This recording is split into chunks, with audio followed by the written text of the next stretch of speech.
Right now, wherever you are, listen for 1 second. You'll hear a hum, a fridge, a fan, traffic far away. You call this quiet, but it isn't. Not even close. True silence, the kind your ancestors lived inside, is almost gone. In the entire continental United States, researchers have found fewer than a dozen places where you can sit for 15 minutes and hear zero human noise. One man has spent his life measuring exactly how rare that has become. His name is Gordon Hempton. He calls himself an acoustic ecologist. For decades, he has traveled the world recording natural soundscapes before they vanish. In Washington state, he marked a single square inch of forest floor. He called it 1 square inch of silence.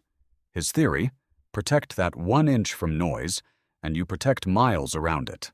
Because sound doesn't stay in one place. A single airplane can ruin an entire valley. So what did the world sound like before we filled it with machines? For most of human history, background noise simply did not exist. Wind, water, footsteps, your own heartbeat at night. That was the entire sound library a human brain evolved inside. Your brain was not built for a world that never goes quiet. So what happens when silence disappears completely? In 2013, a neuroscientist decided to find out. Her name was Imke Kirsta, working at Duke University. She exposed mice to different sounds: white noise, pup calls, silence. Only one condition made new brain cells grow in the hippocampus. It wasn't music, it wasn't noise. It was silence. 2 hours of it a day. Silence wasn't an absence in that brain. It was an input. Something your ancestors received for free. Every single night. You almost never receive it anymore. The World Health Organization has actually measured this.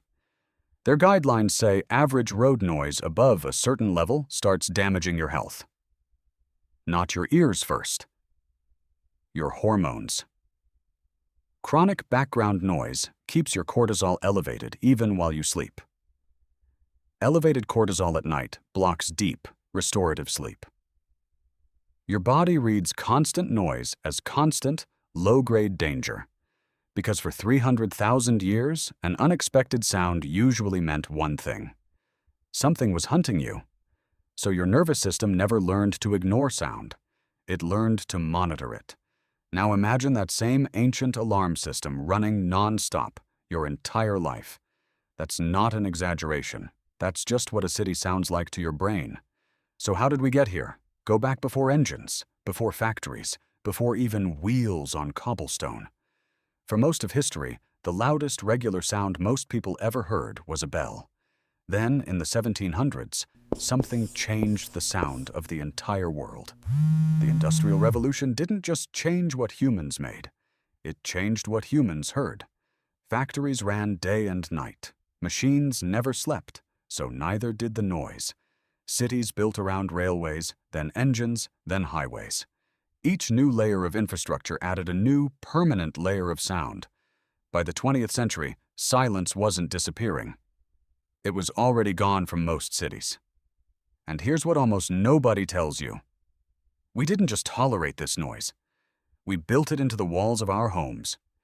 The modern refrigerator alone runs, on average, more hours a day than you sleep. HVAC systems, appliances, electronics, none of them existed for your ancestors. Every single one hums. All day. All night. We built an environment that never ever stopped speaking to your nervous system. So we adapted. Or at least, we told ourselves we did. Hempton doesn't think we adapted at all. He thinks we simply stopped noticing, which is worse. So he built a test. He calls it the 15-minute rule. A place only counts as truly quiet if it stays free of human noise for 15 straight minutes. No cars, no planes, no machines. 15 full minutes.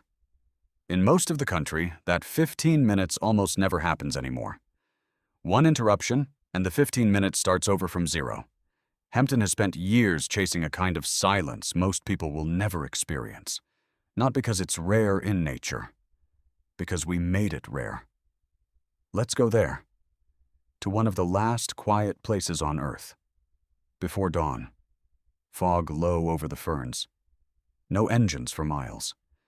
The only sound is a single bird, testing the silence before it commits to song.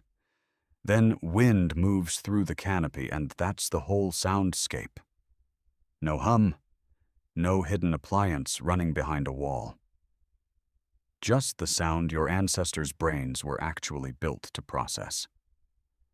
People who visit places like this often describe the same strange reaction. At first, it doesn't feel peaceful. It feels unsettling, because real silence is unfamiliar. Your nervous system doesn't recognize it. Some people even report hearing their own pulse for the first time in years, not because anything is wrong, because nothing else is competing for your attention. That discomfort has a name now. Researchers call it noise withdrawal. Your brain got so used to constant sound that the absence of it registers as strange. Give it a little longer, and something else happens. The tension in your shoulders you didn't know you were carrying starts to release. Cortisol drops, heart rate slows. The ancient alarm system finally powers down. This is not relaxation. This is recalibration. Your brain, briefly, remembering the environment it actually evolved for. And then, almost always, you have to go back. Back to the fridge, the vent, the traffic outside the window. Back to the sound your nervous system now treats as the default. We didn't lose silence overnight. We lost it one machine at a time, and each generation inherited a slightly louder baseline than the one before it. So today's baseline doesn't feel loud to you, it just feels normal. That's the part that should actually concern you. Not that the world got loud, that you stopped being able to tell. Hempton still believes protecting 1 square inch can protect the silence for miles. Maybe the same is true inside a person. Protect a few quiet minutes, and something in you has room to grow back. Tonight, when you notice the hum, you won't be able to unhear it.